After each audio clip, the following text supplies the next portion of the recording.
Dax said, I have saved this land to place a golden wedding band on a finger of your hand. From my side, please do not part.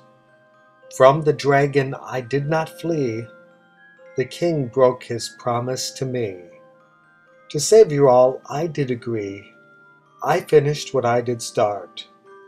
So won't you go away with me? Remain the queen of my heart.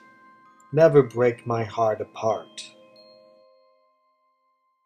In my heart I hold and cherish timeless treasures, gold and garish, great treasures that do not perish, sentimental souvenirs.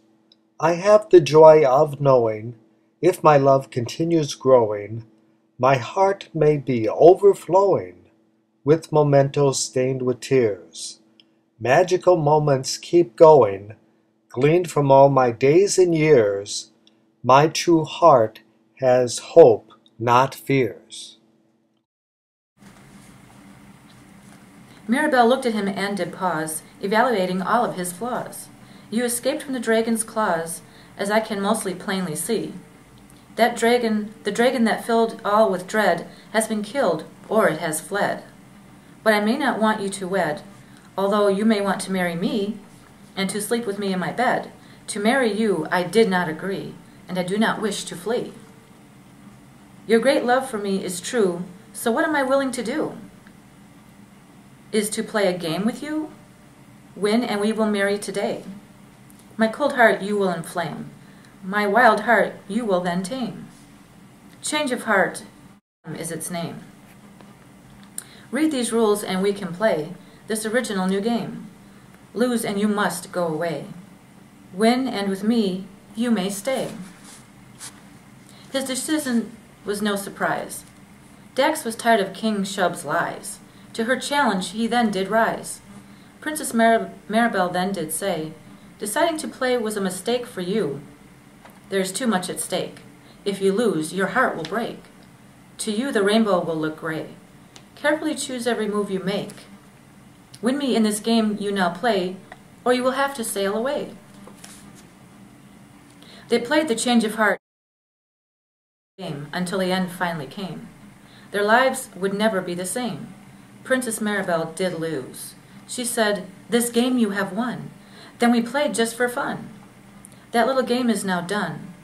To play today you did choose. Now a bigger game has begun. It is rigged so you will lose. Your warm heart I do abuse. Although it may at times seem strange, sometimes the rules we play by change. Our marriage you did arrange. You want me to be your wife.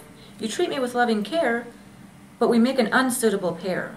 I do not believe in playing fair. I would fill your days with strife. For deceit I do have a flair. It will cut your heart like a knife, ending your tormented life. You are in a forgettable trance. To provide comfort, you have no chance. I want luxury and elegance.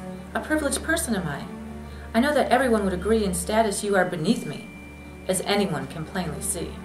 You are so low and I am so high. You mean nothing to me. If you were to suffer and die, I would not be sad and cry. We will now end what we did start. It is fate that pulls us apart, but I will keep your heavy heart. Our time together went so fast. You will remain in your days, in your forgetful foggy haze.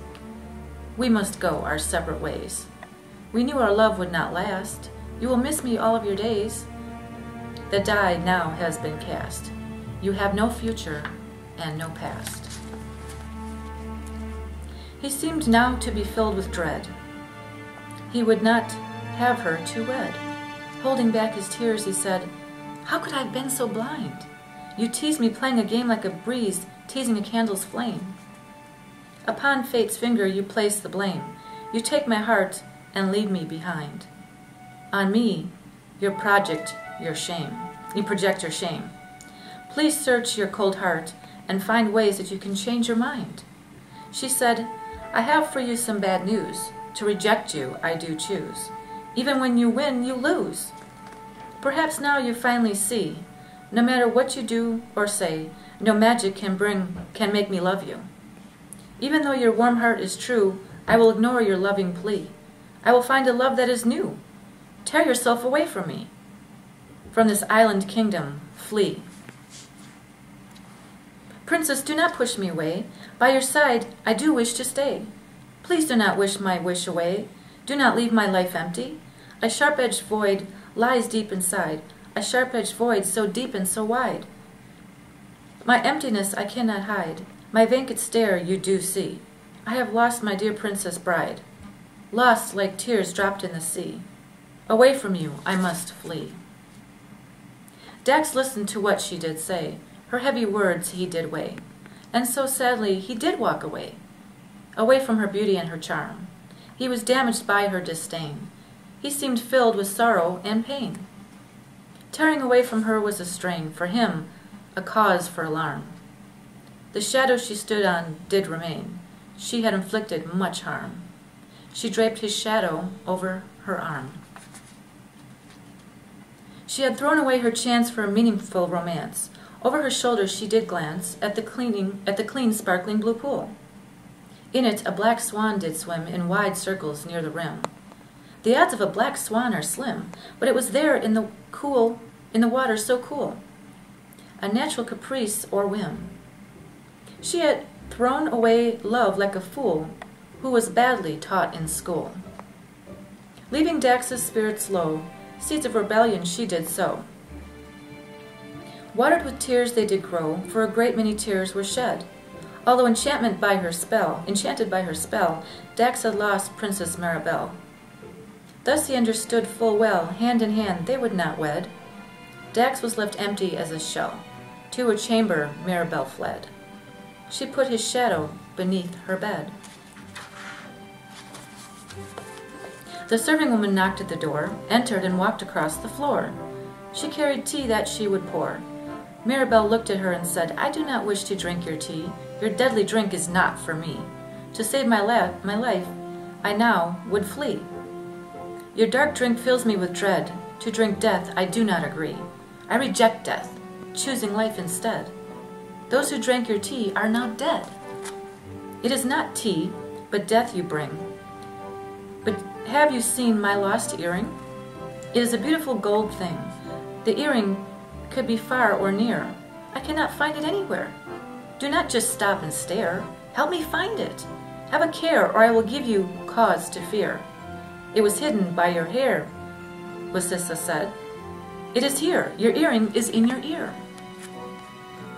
Princess Mirabel then sighed. Her frustration she could not hide. I lost the other one, she replied. Not the one in my left ear. Only one earring has gone astray. You will turn my hair all gray with the foolish things that you say. Princess Mirabel shed a tear. She threw her one earring away, the round earring to her so dear, out of a window that was near. Weisisa reached for the earring as if it dangled from a string. She could not fly, having no wings. Out of the window she fell, although she appeared to leap into the moat which was quite deep, deeper than any sleep, deeper than a wishing well. The caught earring she could not keep.